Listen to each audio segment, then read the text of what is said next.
ചപ്പാത്തിക്കും fried റൈസിനും ഒക്കെ കഴിക്കാൻ പറ്റുന്നൊരു എഗ്ഗിൻ്റെ റെസിപ്പിയാണ് കേട്ടോ ഞാനിവിടെ കാണിക്കുന്നത്. നല്ല തിക്ക് ഗ്രേവിയോട് കൂടിയ ഒരു റെസിപ്പിയാണിത്. ഏകദേശം ബട്ടർ ചിക്കനൊക്കെ ഉണ്ടാക്കുന്ന ആ ഒരു രീതിയിൽ തന്നെയാണ് ഇത് ഉണ്ടാക്കുന്നത്. ഞാനിവിടെ 5 മുട്ട എടുത്തിട്ടുണ്ട്. ഇതൊന്ന് പുഴുങ്ങി തൊലിയെല്ലാം കളഞ്ഞ ശേഷം നമുക്കിതുപോലെ കത്തി കൊണ്ടൊന്ന് കുത്തി കൊടുക്കാം. ചെറുതായിട്ടൊന്ന് വരഞ്ഞു കൊടുത്താലും മതി കേട്ടോ. അകത്തേക്ക് മസാലയൊക്കെ നന്നായിട്ടൊന്ന് പിടിക്കുന്നതിന് വേണ്ടിയിട്ടാണ് ഇങ്ങനെ ചെയ്യുന്നത്. നിങ്ങൾക്ക് പൊളന്നിടണമെങ്കിൽ രണ്ടാക്കി പൊളർന്നു വിടാം കേട്ടോ. ഇനി ഒരു മിക്സിയുടെ ജാറിലേക്ക് ഞാനൊരു 2 വലിയ സവാള ഇട്ട് കൊടുത്തിട്ടുണ്ട്. പിന്നെ ഒരു 5-6 വെളുത്തുള്ളി, ഒരു ചെറിയ കഷ്ണം ഇഞ്ചി, പിന്നെ പച്ചമുളക് നിങ്ങളുടെ എരിവിൻ്റെ അനുസരിച്ച് ഇട്ട് കൊടുക്കണം കേട്ടോ.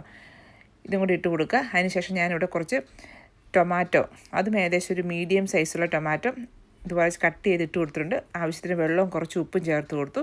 ഇനി ഇതിലേക്ക് കുറച്ച് കാഷ്നട്ട്, ഇത് ഞാൻ സോക്ക് ചെയ്ത് വെച്ചാണ്. സോക്ക് ചെയ്ത ശേഷം അതും കൂടി ഇതിലേക്ക് ഇട്ട് കൊടുത്തിട്ട് നമുക്ക് നന്നായിട്ട് ഗ്രൈൻഡ് ചെയ്തെടുക്കണം കേട്ടോ.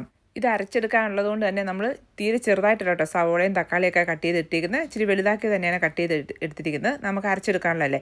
ഇനി ഒരു പാനിലേക്ക് കുറച്ച് എണ്ണ ഒഴിച്ച് കൊടുക്കുക. 1 ടേബിൾ സ്പൂണോളം എണ്ണ മതി കേട്ടോ. നമ്മൾ പുഴുങ്ങി വെച്ചിരിക്കുന്ന മുട്ട അതിലേക്ക് ഇട്ട് കൊടുക്കുക.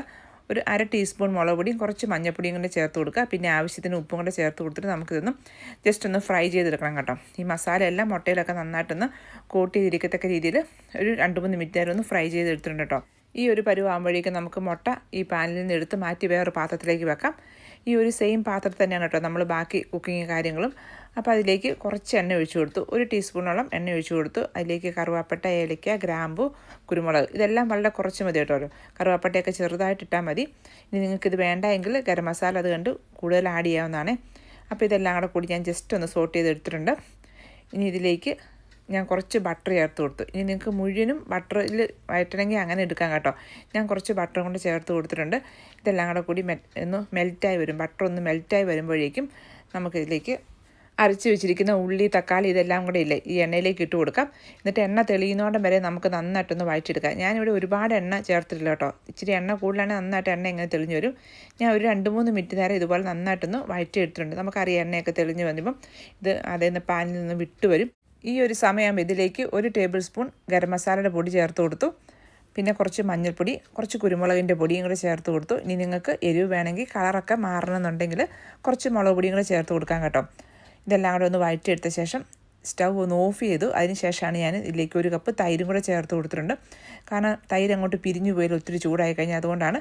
ജസ്റ്റ് ഒന്ന് മിക്സ് ചെയ്ത ശേഷം പിന്നെ ഞാൻ സ്റ്റൗ ഓണാക്കി കൊടുത്തു. ഇതെല്ലാം കൂടെ കൂടി നന്നായിട്ട് മസാല എല്ലായിട്ട് നന്നായിട്ടൊന്ന് മിക്സ് ചെയ്തെടുക്കുക. ഇനി ഇതിലേക്ക് നമ്മൾ നേരത്തെ ഫ്രൈ ചെയ്ത് വെച്ചിരിക്കുന്ന ആ മുട്ട ചേർത്ത് കൊടുത്തിട്ട് നന്നായിട്ടൊന്ന് മിക്സ് ചെയ്തെടുക്കണം കേട്ടോ. അപ്പോൾ ഇതിലേക്ക് ആവശ്യത്തിലുള്ള കളറൊക്കെ ആയിക്കോളും മുളക് പൊടിയൊക്കെ ചേർത്തത് കൊണ്ട്. ഇനി നിങ്ങൾക്ക് എരിവ് കൂടുതൽ വേണമെങ്കിൽ അഡീഷണലായിട്ട് കുറച്ച് മുളക് പൊടിയും കൂടെ ചേർക്കാവേ. ഇനി ഇതിലേക്ക് കുറച്ച് കസൂരി മേത്തി ഇതുപോലെ കൈ കൊണ്ടൊന്ന് പൊടിച്ച ശേഷം അതും കൂടി ഇതിലേക്ക് ചേർത്ത് കൊടുക്കാം കേട്ടോ. നിങ്ങളുടെ അടുത്ത് ഇല്ലെങ്കിൽ ഇത് സ്കിപ്പ് ചെയ്യാം കേട്ടോ. ചേർത്തില്ലെങ്കിലും കുഴപ്പമൊന്നുമില്ല.